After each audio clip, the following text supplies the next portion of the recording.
다 함께 사도신경으로 신앙 고백하심으로 2월 24일 목요일 새벽 예배를 시작하겠습니다. 전능하사 전지를 만드신 하나님 아버지를 내가 믿사오며 그 외아들 우리 주 예수 그리스도를 믿사오니 이는 성령으로 잉태하사 동정녀 마리아에게 나시고 본디오 빌라도에게 고난을 받으사 십자가에 못 박혀 죽으시고 장사한 지 사흘 만에 죽은 자 가운데에서 다시 살아나시며 하늘에 오르사 전능하신 하나님 우편에 앉아 계시다가 저리로서 산자와 죽은 자를 심판하러 오시리라. 성령을 믿사오며 거룩한 공예와 성도가 서로 교통하는 것과 죄를 사하여 주시는 것과 몸이 다시 사는 것과 영원히 사는 것을 믿사옵나이다. 아멘. 하나님 아버지시여, 하나님의 목적하시는 바를 나도 오늘 목적으로 하여 주님 앞에서 올바른 삶을 살기를 원합니다. 오늘 내 마음을 정결하게 해 주시옵고 주님의 영광만을 사모하는 참되고 정결한 마음을 내게 허락하여 주옵소서. 예수 그리스도의 이름으로 기도합니다. 아멘. 오늘 성경 말씀은 신약성경 마태복음 10장 9절부터 15절까지의 말씀입니다. 오늘 성경 말씀을 제가 봉독해 드리겠습니다. 너희 전대에 금이나 은이나 동을 가지지 말고 여행을 위하여 배낭이나 두벌 옷이나 신이나 지팡이를 가지지 말라. 이는 일꾼이 자기의 먹을 것 받는 것이 마땅함이라. 어떤 성이나 마을에 들어가든지 그 중에 합당한 자를 찾아내어 너희가 떠나기까지 거기 머물라. 또 집에 들어가면서 평안하기를 빌라. 그 집이 이에 합당하면 너희 빈 평안이 거기 임할 것이요 만일 합당하지 아니하면 그 평안이 너희에게 돌아올 것이니라. 누구든지 너희를 영접하지도 아니하고 너희 말을 듣지도 아니하거든 그 집이나 성에서 나가 너희 발에 먼지를 떨어버리라. 내가 진실로 너희에게 이르노니 심판날에 소돔과 고모라 땅이 그 성보다 견디기 쉬우니라. 아멘. 오늘 성경 말씀은 예수님께서 우리 그리스도인들이 예수님의 제자로 살기를 원한다면 돈과 물질에 대하여 그리고 세상 사람들이 우리에 대하여 태하는 이 태도에 대하여 어떤 입장을 갖고 있어야 하는지 이에 관한 예수님의 소중한 가르침입니다. 먼저는 이 물질에 대한 예수님의 가르침인데 그것이 9절과 10절의 말씀입니다. 9절에서 너희 전대에 금이나 은이나 동을 갖지 말라라고 말씀하시고 10절에서는 여행을 위해 배낭이나 두벌 옷이나 신이나 지팡이를 가지지 말라라고 말씀하십니다. 이 말씀의 예수님의 요체는 이겁니다. 물질의 기능에 관한 것입니다. 이 세상 사람들이 갖고 있는 물질에 대한 기능, 이 세상 사람들이 생각하는 것처럼 이 왜곡된 물질의 기능, 너희들도 그렇게 여기지 말아라. 물질에 본연의 기능이 있다. 물질의 본연의 기능, 이 본연의 기능으로만 물질을 대하라라는 예수님의 가르침입니다. 이 세상 사람들은 물질이 어떤 기능을 한다라고 여기겠는지요. 9절에서 너희 전대에 금이나 은이나 동을 가지지 말라라는 이 말씀은 이 세상 사람들은 돈의 기능을 내 생명의 안전의 근거가 된다라고 여깁니다. 정말로 물질이 내 생명의 안전까지 보장해주는 기능을 하겠는지요? 그것은 하나님의 역할이어서 돈이 내 생명의 안전을 보장한다라고 여기는 것은 돈을 신격화시키는 그런 행위가 되어집니다. 이것은 우리가 증거하는 메시지와 완전히 모순되어집니다. 메시지와 메신저는 조화를 이루어야 됩니다. 우리는 어떤 메시지를 증거하는 것이냐면 돈으로는 구원받을 수 없습니다. 돈으로는 구원받지 못한다라고 증거하고 우리 영원한 생명은 오직 하나님께 달려있다. 우리의 영원한 생명의 안전은 하나님께 달려있다라는 메시지를 증거하는데 하물며 이 땅에 살아가는 육신의 잠시적인 생명이 돈에 달려있다라고 우리가 그런 태도로 살아간다면 우리가 증거하는 메시지와 메신저의 삶이 자기 모순되는 것이지요. 돈의 기능이 우리의 생명의 안전을 보장해 주는 것인가? 우린 그것을 믿지 않는 자들입니다. 내 생명의 안전은 하나님께 달려있는 자라고 우리가 믿고 있는 것이죠.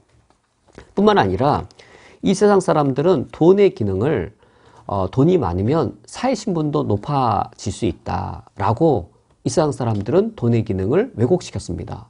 돈이 많으면 사회 신분도 올라가고 돈이 많으면 행복의 크기도 더 커질 수 있다. 부자가 되면 돈만 많아지는 것이 아니라 행복의 가능성도 더 커진다라고 돈의 기능을 이처럼 그릇되게 만듭니다. 정말일까요? 우리 생명의 행복을, 우리 삶의 이 풍성함을 보장해 주는 것은 하나님께 달려있는 것이지 돈에 달려있는 것이 아닌 것이죠. 그래서 우리는 돈을 의지할 뿐만 아니라 돈을 의지하지 않을 것만이 아니라 풍부한 물질을 추구하지 않습니다. 두벌옷을 갖고 다니지 않습니다. 돈의 기능은 돈의 기능이 무엇인가 생각해 볼 때에 우리는 물질의 소비를 최대치로 늘려가는 게 아닙니다. 부자가 부러운 것은 소비를 마음껏 할 수 있는 것이죠. 필요한 것만 쓰는 것이 아니라 있으면 좋은 것까지 더 쓰는 삶이 부자의 삶인 것이죠. 이 세상 사람들은 물질을 통해서 필요치만 채워지는 것을 가난하다고 여깁니다. 그런데 필요하지 않은 것까지 풍성하게 쓸 수 있는 건 호화로운 삶, 풍성하게 누리는 그런 이 행복한 삶이라고 오해시킵니다. 그리스도인들은 물질을 최대치로 쓰는 것이 아니라 물질의 기능은 필요를 채우면 되는 겁니다. 그러니까 물질의 필요치를 채우는 최소이면 되는 것이죠. 이것이 하늘 백성의 삶입니다. 하늘 복음을 증거하면서 하늘 나라를 증거하면서 하늘 백성의 삶으로 살 때 메시지와 메신저가 일치가 되어집니다. 두 번째로는 집에 대한 것입니다. 11절 말씀에 어떤 성이나 마을에 들어가든지 그 중에 합당한 자를 찾아내어 너희가 떠나기까지 거기 머물라라고 말씀하셔서 우리에게는 돈과 물질도 필요하고 물질적인 환경과 여건도 필요합니다. 대표적인 것이 바로 집이지요. 순회자로서 복음을 증거하는 제자들에게 머물러 있는 기간 동안 그들이 거처 할 집은 필요치였습니다.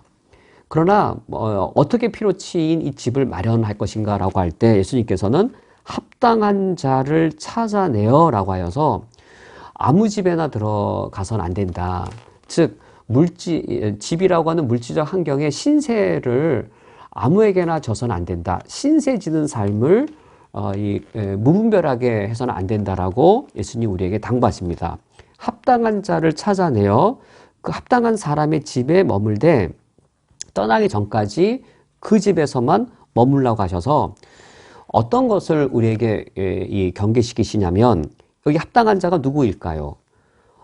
이 합당한 자란 복음 전도자를 인격적으로 이해할 수 있는 분입니다. 그리고 그 복음 전도자와 복음에 대하여 합당한 이해를 하고 있는 사람입니다. 메시지와 메신저에 대해 합당한 이해를 하고 있는 사람. 이 메시지가 얼마나 소중한 것인지를 충분히 이해하고 있는 사람. 이 복음 전도자가 거저받아서 거저주고 있는 은혜의 빚진 자의 삶을 살고 있다라고 하는 복음 전도자에 대한 충분한 이해를 하고 있는 사람. 이 사람이 바로 합당한 자인 것이지요. 우리 복음 전도자 이 땅을 살아갈 때에 그리스도인들이 이 땅을 살아갈 때에 나에게 필요한 물질을 채우기 위해 신세지는 삶을 우리가 인간적으로 한다라고 하면 그것은 복음 전도의 큰 걸림돌이 되어질 겁니다. 나의 복음의 동역자로서 충분히 복음을 이해하고 복음 전도자의 그 삶을 이해하는 사람으로부터 합당한 자를 발견하여 그분과 함께 복음의 사명을 함께 짐을 나누는 삶을 바라봐야 되는 것이지 복음에 대한 이해나 복음 전도자의 삶에 대한 이해가 없는 사람들 중에 무조건 부유한 사람 중이어서 내가 돈을 빌릴 수 있거나 돈을 후원받을 수 있는 사람을 찾아서 한다면 우리가 주님의 사역을 이 성령으로 시작하였다가 육체로 마칠 가능성이 그런 위험이 있기 때문인 것이죠. 만약 그러하다 보면 우리가 집을 구할 때에도 내가 잠시 머물 집이기 때문에 허름할 집이어도 충분하다 여길 수 있을 터인데 더 좋은 집에 내가 머물기에 더 안락한 집을 찾을 수도 있는 것이죠. 내가 머물 집에 이 가장 좋은 집은 내 몸이 좀 더 잘 쉬고 더 이 화롭게 또는 더 안락하게 살 집, 이게 기준이라기보다도 그건 오히려 두 번째, 세 번째 기준이겠죠. 첫 번째는 그 사람이 합당한 자냐, 나에게 집을 제공해 주는 사람이 합당한 자이냐, 복음을 잘 이해하고 복음 전도자를 이 영적으로 인격적으로 잘 이해하고 있는 자냐, 그 기준으로 거할 집을 찾으라라고 말씀하십니다. 세 번째는 우리가 복음을 증거할 때 그것에 대한 사람들의 반응과 태도입니다. 어떤 사람들의 경우는 우리가 증거한 이 복음에 대하여 환대하고 받아들이는 사람도 있을 겁니다. 그러나 14절 말씀에 누구든지 너희를 영접하지도 아니하고 너희 말을 듣지도 아니하거든 이라는 예수님의 이 미리 예고하신 말씀처럼 우리가 복음을 증거하는 것에 대해 내 말만 반대하는 것이 아니라 나란 존재를 쓸모없는 존재, 하찮은 존재로 취급할 경우가 있을 겁니다.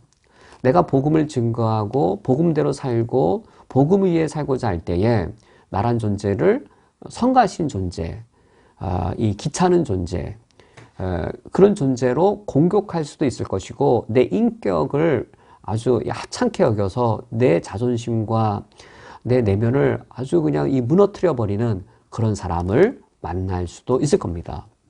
이런 태도에 대하여 어떻게 여겨야 할 것인가? 예수님이 겪으셨고 예수님의 제자들이 겪었을 뿐만 아니라 우리는 사도 바울이 복음을 증거할 때 사도 바울이 이렇게 말합니다. 하나님이 나를 세상의 쓰레기처럼 여기셨다. 만물의 찌꺼기처럼 여기셨다. 바울이 그렇게 고백합니다. 그 정도까지 우리가 복음을 위해 신실히 살아갈수록 이 세상 사람들로부터 우리가 복음을 전한 사람으로부터 그런 반응을 겪을 수도 있을 것이고 바울도 수없이 많은 이 배신과 배반까지 겪기도 했습니다. 이때 우리가 어떤 태도를 취해야 할 것인가? 14절 하반절 말씀에 발의 먼지를 떨어버리라 라고 말씀하십니다. 누군가 우리를 환대한다고 해서 환대할 것을 막 기대하고 그럴 필요도 없을 것이고 누가 우리를 멸시한다고 하여서 낙심해도 안 된다라는 말씀인 것이죠. 그것에 대해 우리는 이 내 발의 먼지를 떨어뜨림으로 우리의 책임을 다한 것만으로 우리가 만족하고 거기서 우리가 낙담해서는 안 된다라고 말씀하십니다. 결코 쉽지 않은 예수님의 세 가지의 당부입니다. 정말로 우리가 이 땅을 살아갈 때에 몸을 갖고 살아가는 우리가 정말로 내 생명, 물질이 내 생명을 보장하는 것이 아니라 내 생명과 안전, 하나님 보장이다라고 하는 것, 정말 우리가 믿고 살아가는 것, 정말로 이 돈이 부족한 상황이 됐을 때 쉬운 일이 아닙니다. 정말로 우리가 이 땅을 살아갈 때 복음을 정말 잘 이해하고 복음 전도자의 삶을 정말 잘 충분히 이해해서 그런 합당한 자를 만나서 합당하게 우리의 필요를 채워주는 것, 그걸 만나는 일이 매번 다 일어나겠는지요.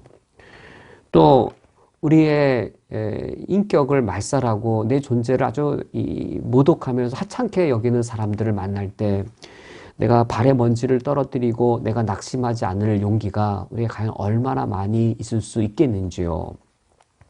그러나 확실한 것이 있습니다.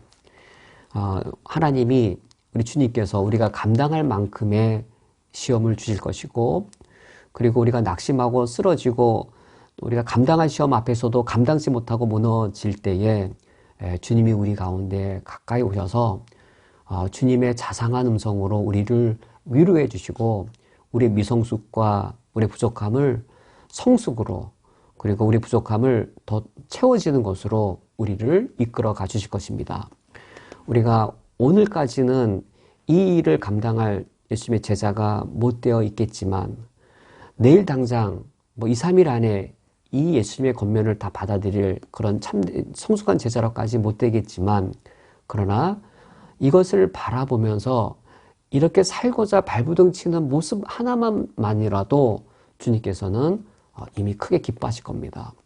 우리가 믿음의 삶을 살기 위해 우리가 발부둥 치고 우리가 내가 선 곳에서 이것을 바라보는 것만으로도 주님은 우리를 기특하게 여기실 것이고, 이렇게 살지 못하는 것에 대해 애통해하는 마음을 갖고 있는 것만으로도 주님은 기뻐하실 겁니다. 예수님이 가르쳐주신 이 수준, 이 기준, 이 수준과 기준을 우리가 다 충족시키지 못하고 있다 할지라도 우리가 낭망하지 말고 우리가 이것을 바라보고 이것을 지향하고 한 걸음 한 걸음 더 나아가고자 우리가 노력할 수 있기를 원합니다. 그런 목회자가 되고 그런 우리 교회 모든 성도님들이 되기를 주님의 이름으로 축원드립니다. 함께 기도하시겠습니다. 하나님 아버지시여, 예수님의 말씀을 들으면 내가 얼마나 한없이 부족한 주님의 제자인지를 알게 됩니다. 이 세 가지 기준 모두 다 내게는 너무나도 어려운 기준이고 수준이어서 나는 갓 구원받은 영적인 어린아이로 아직까지 남아있는 것이 아닌가 생각하게 됩니다. 예수님을 믿고 나서 시일이 오래되었는데 나는 아직까지 여기인가, 주님 앞에 나의 한없이 부족한 모습을 돌아보게 됩니다. 그러나 주님께서 나를 일으켜 세우시고 다시 한 번 더, 또다시 한 번 더 주님 앞에 제자로 설 수 있는 기회를 주시오니 감사드립니다. 내가 주님께 범죄하며 실수할지라도 70번씩, 7번씩이라도 나를 이미 용서하시며 내게 또다시 기회를 주실 것을 믿고 오늘도 은혜의 주님 앞에 용기 내어 살겠습니다. 나를 도와주시옵소서. 예수 그리스도의 이름으로 기도합니다. 아멘. 다 함께 주기도로 오늘 예배를 폐하겠습니다. 하늘에 계신 우리 아버지여, 이름이 거룩히 여김을 받으시오며 나라가 임하시오며 뜻이 하늘에서 이루어진 것 같이 땅에서도 이루어지이다. 오늘 우리에게 일용할 양식을 주시옵고 우리가 우리에게 죄 지은 자를 사하여 준 것 같이 우리 죄를 사하여 주시옵고 우리를 시험에 들게 하지 마시옵고 다만 악에서 구하시옵소서. 나라와 권세와 영광이 아버지께 영원히 싸움나이다. 아멘.